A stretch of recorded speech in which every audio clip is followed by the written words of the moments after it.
আসসালামু আলাইকুম। অফিস থেকে সোজা চলে এলাম ক্যাম্পাসে। ক্লাস আছে আজকে একটা সন্ধ্যার পরে। 30 মিনিটস আর্লি চলে আসছি, রাস্তায় জ্যাম একটু কম ছিল। ভাবলাম যে এই সময়টা আপনাদের সাথে একটু কথা বলি। নতুন বছরের শুভেচ্ছা সবাইকে অবশ্যই। এই ক্যাম্পাস থেকে আপনাদেরকে এই 2025 সালের শুভেচ্ছার পাশাপাশি যে জিনিসটি বলতে চাই সেটি হচ্ছে যে আমরা যারা জীবনে উন্নতি চাই, উন্নতির জন্য অবশ্যই নিজের পরিশ্রম, মেধা সবকিছুই দরকার পড়ে। কিন্তু বাংলাদেশের প্রেক্ষাপটে আমার যে জিনিসটা অবজার্ভ হয়েছে সেটি হচ্ছে যে অনেক বেশি পরিশ্রম দেওয়ার পরও আপনি অ্যাকচুয়াল আউটপুটটা পাচ্ছেন না। কারণ আমার কাছে মনে হচ্ছে যে আপনারা আপনাদের পরিশ্রমটা এমন একটি জায়গায় ব্যয় করছেন যেখানে স্কোপটা কম, প্রত্যাশিত আউটপুটটা ঠিক সেজন্যই পাচ্ছেন না। তো ঠিক এই জিনিসটায় আপনারা যদি একটু ডিফারেন্ট ওয়েতে চিন্তা করেন যে 2025-এ আপনি বাংলাদেশে একটা ডিগ্রি নিয়েছেন বা যারা শেষ করতে যাচ্ছেন, এসএসসি হতে পারে, এইচএসসি হতে পারে, অথবা অনার্স মাস্টার্স যারা শেষ করতে চাচ্ছেন, তারা অ্যাটলিস্ট একটা উদ্যোগ নেন যে 2025 সালে আপনি বাইরের আরেকটি কান্ট্রিতে যাবেন, গিয়ে অন্য আরেকটি ডিগ্রি আপনি অর্জন করবেন।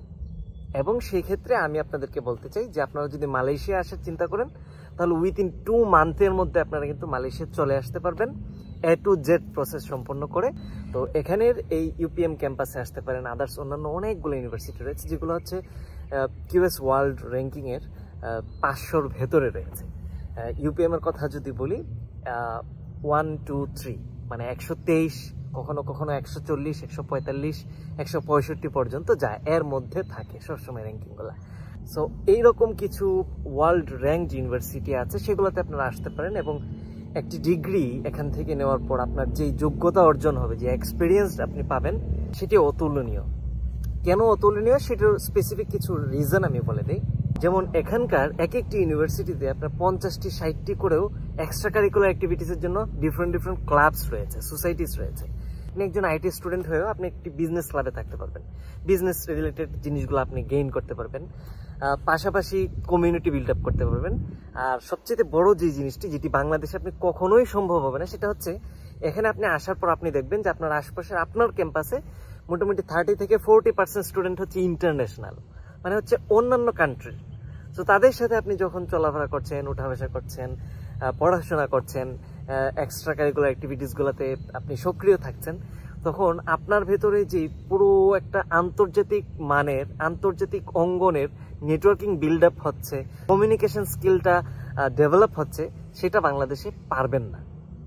সো সেই জন্য আমার মনে হয়েছে যে 2025 সালে আপনারা একটি উদ্যোগ নেন যে একটা ডিগ্রি অন্তত বাইরের কোনো একটি দেশ থেকে করে আসবেন। আর সেটা যদি মানে প্রসেসিংটা যদি জটিলতা এড়াতে চান, দ্রুত প্রসেসিং এবং হচ্ছে স্বল্প খরচে, তুলনামূলক স্বল্প খরচে চান, সেক্ষেত্রে আপনার জন্য মালয়েশিয়া হবে বেস্ট অপশন।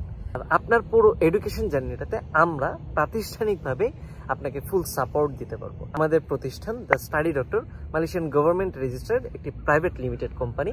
আমরা প্রাতিষ্ঠানিকভাবে আপনাকে A to Z সেবা দিয়ে আসবো, অ্যাডমিশন, অ্যাকোমোডেশন সহ সফল প্লেসমেন্টের যাবতীয় সাপোর্ট আপনি আমাদের কাছ থেকে পাবেন।